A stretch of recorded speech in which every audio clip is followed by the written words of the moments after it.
이번에는 시계열 자료가 안정적이냐 불안정적이냐, 특히 안정적인지 여부를 검증하기 위한 단위근 검증에 대해서 살펴봅니다.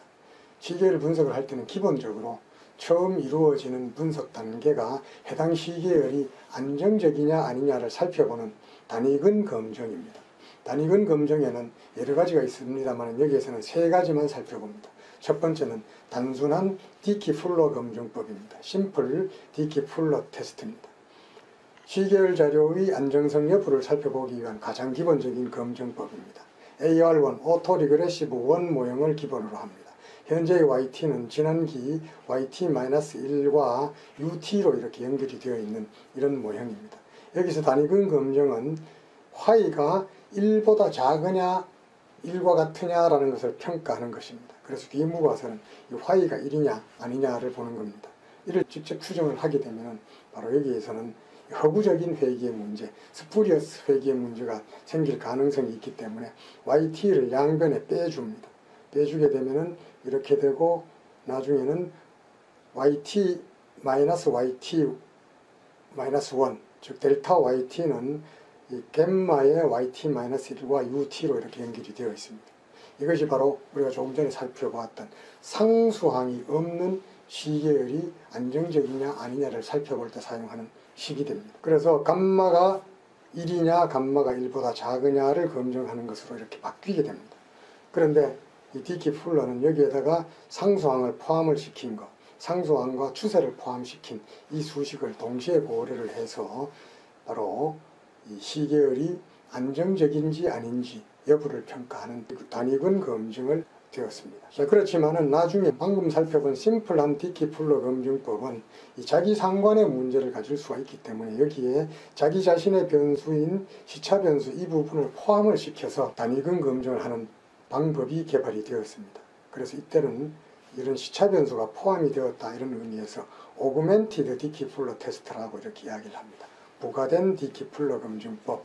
그렇게 해서 역시 마찬가지로 세 가지 수식, 상수항이 없는 식, 상수항이 있는 식, 상수항과 추세가 있는 이런 수식을 대상으로 단위근 검증을 하게 됩니다. 이때 적정한 시차의 수, 시차 변수의 적정한 시차의 수는 AIC 통계량이라든지 SBC 통계량, 아카이커 인포메이션 크라이테리어라든지 슈바르츠 베이지안 크라이테리어라는 이런 통계량을 사용을 하게 됩니다.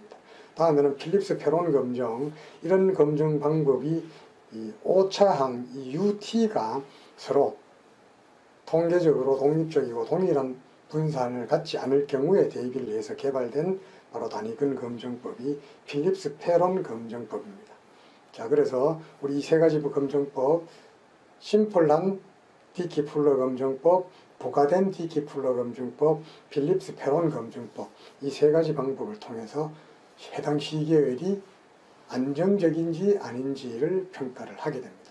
이런 세 가지 방법은 스테이터에서 아주 간단한 옵션을 부여를 함으로써 쉽게 구할 수 있습니다. 독자 여러분들은 아웃풋을 통해서 해석하는 방법에 대해서 익숙해질 수가 있습니다. 그리고 이런 방법을 통해서 여러분들은 방금 설명한 이런 검증 방법을 수식적으로 이해하는 데 많은 도움을 받을 수 있을 것입니다. 시계열 자료의 안정성을 한국의 GDP와 소비 시계열 자료를 이용을 해서 직접 테스트를 해보는 방법에 대해서 설명을 합니다. 우선 자료를 불러오고 날짜 변수 이어를 생성을 하고 이어가 날짜 변수임을 선언을 해 주었습니다. 그 다음에 입력된 GDP와 소비를 로그 값을 취했습니다.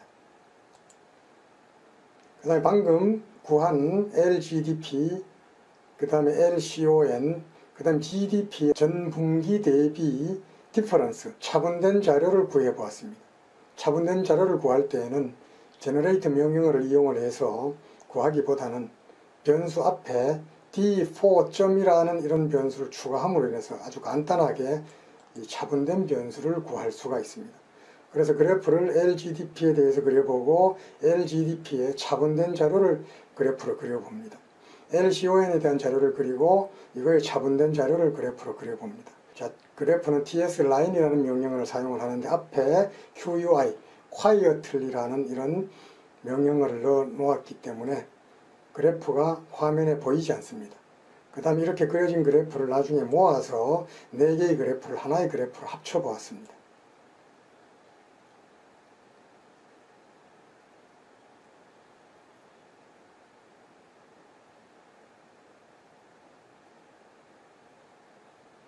자, X축을 연도로 해서 분기별 자료를 표기를 하고 Y축으로는 LGDP 통계량을 그래프로 그려보았습니다. 이번엔 디퍼런스 취한 것을 그래프로 그려보았습니다.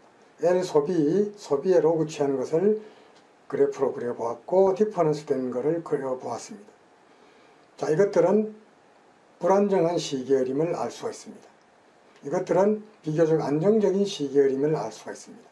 그렇지만은 이 부분의 분산이 이 부분보다 크다는 이런 의미에서 이것이 안정적이라고 판단을 할 수는 없습니다. 그래서 좀 더 구체적으로 이 시계열의 안정성 여부를 디키플러 검증법, 오그멘티드 디키플러 검증법, 필립스 페론 검증법을 이용을 해서 검증을 해보자라고 하는 것이 이번 사례의 목적입니다. 자, 이번에는 디키플러 통계량, 디키플러 LGDP, non-constant는 상수항이 포함되지 않은 것, 상수항이 포함된 것, 추세를 가진 것, 이것들에 대한 디키플러 테스트를 해보았습니다. 자, 디키플러 테스트가 구해졌고 그거에 대한 아웃풋이 이렇게 나와 있습니다. 테스트 스태티스틱, 크리티컬 밸류 이런 것들이 나와 있습니다. 자, LGDP의 디키플러 테스트 검정 통계량 -7 이런 통계량을 여러분들이 확인을 할 수가 있습니다. 일반적으로 이 값이 마이너스 값이 클수록 여러분들은 단위근을 가지고 있다라는 것, 이것들이 기각이 되어서 불안정한 시계열이다 이렇게 판단을 내리게 됩니다. 자, 그 다음에는 차분된 시계열에 대해서 상수항이 없고 상수항이 있고 추세가 있는 이런 시계열 자료를 감안을 해서 단위근 검증을 해봅니다. 이번 같은 경우는 차분을 취한 것이기 때문에 일반적으로 이 검정 통계량이 마이너스 값으로 큰 값을 가지고 있습니다. 자, 이것은 무슨 소리냐? 단위근을 가지고 있다는 귀무가설을 기각을 하니까 단위근을 가지고 있지 않다, 안정적이다 이런 의미가 됩니다. 왜 안정적이냐? 불안정할 수도 있는 시계열들을 디퍼런스를 취했기 때문에 그렇습니다. 그 다음 필립 페론 검증법을 해봅니다. 역시 비슷한 이런 검정 통계량을 구할 수가 있습니다.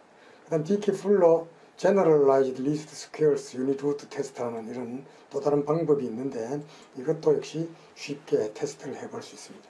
여기에 대해서는 자세히 설명을 드리지 않습니다. 이번에는 방금 설명한 아리마 모형의 전반적인 분석 절차에 대해서 말씀을 드립니다.